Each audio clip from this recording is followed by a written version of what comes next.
and nephews, welcome back to Ask Aunt Bianca. In this time of social distancing, we're all spending a lot more time in our homes and working on tasks that we might not necessarily spend a whole lot of time on. Today, I want to teach you one of those basic skills that everybody should know and that my mother taught me: ironing a shirt. So she was a seamstress and very talented, and she taught me how to get the shirt to look much nicer than the wrinkled out of the dryer version that some of us just throw on and try to go out in public in. So how to polish up your shirt, here we go. So you start with the collar.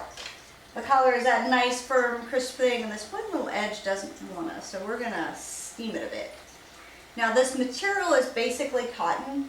Actually it's all cotton and it will handle steam and a hot iron. So double check your iron settings, which will be at different places. In this iron, it's actually on the body of the iron, and compare it to the content of your clothing. Because I will tell you from experience that if you put a super duper hot iron on a nylon something, you have no iron and no nylon something. So it gets really ugly really fast, and I have ruined a husband's shirt in that fashion, and I really try hard not to do that because, you know, he kind of likes his shirts and he'd like to continue wearing them. So I'm going to be a good auntie and make sure the uncle actually has some clothes to wear in public. So from the collar we go to the sleeves, and we're going to start with just one side and get it nice and flat as possible, and then when we flip it over we'll be able to touch up any errors that we created. And remember the cuff, boom. And then, so I'm checking the seam at the underside of the sleeve to make sure it's nice and flat. And then there's a small pleat in over the wrist of the cuff. So we want to make sure that that stays nice and crisp. Boom, there you go. Well, we got one sleeve, of course we have to do the other. I'm going to flatten them out nice again. Excellent. Now you can, with cotton shirts, give them a little spritz of water to help them lay flat. In this case the steam is doing really well, so I'm just going to stick with that.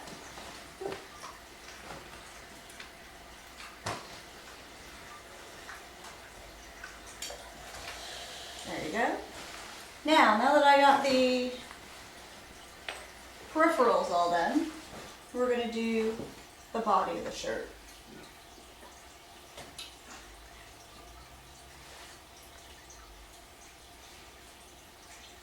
And flatten it out nicely. Take a run around the buttons just to make sure that that placket is nice and smooth. Wash the shoulder, because sometimes you have to give the shirt a little time to smooth those out. There you go.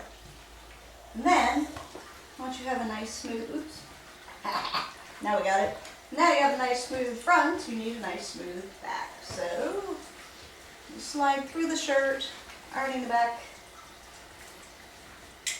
Try not to create wrinkles at the tail. There you go. And whatever we do to the left, we do to the right, just like yoga class. So we're going to slide in here and do the other side.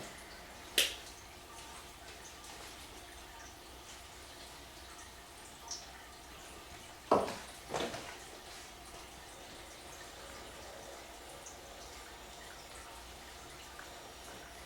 trying to get everything nice and smooth. Boom.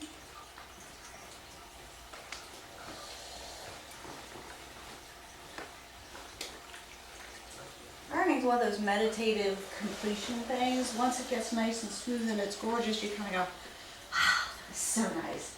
Now on the back of my ironing board is a little pull-out shelf, which actually you can put your hangers on. So that way, whoops, one doesn't lose the hangers. The one may drop a few on the floor, but you won't lose them. Take your shirt, put your little button at the top of the collar. Use that as your anchor to keep the shirt on the hanger, because that way it will stay smooth and nice in the closet. As long as you give it some space in the closet, your wrinkles will not reappear. Now if you cram it in there, we'll have to talk about some organizing tips later on. So that way you can keep your shirts nice now that you put some work into them. Well, have a lovely, happy Aunt Bianca day. We'll see you later.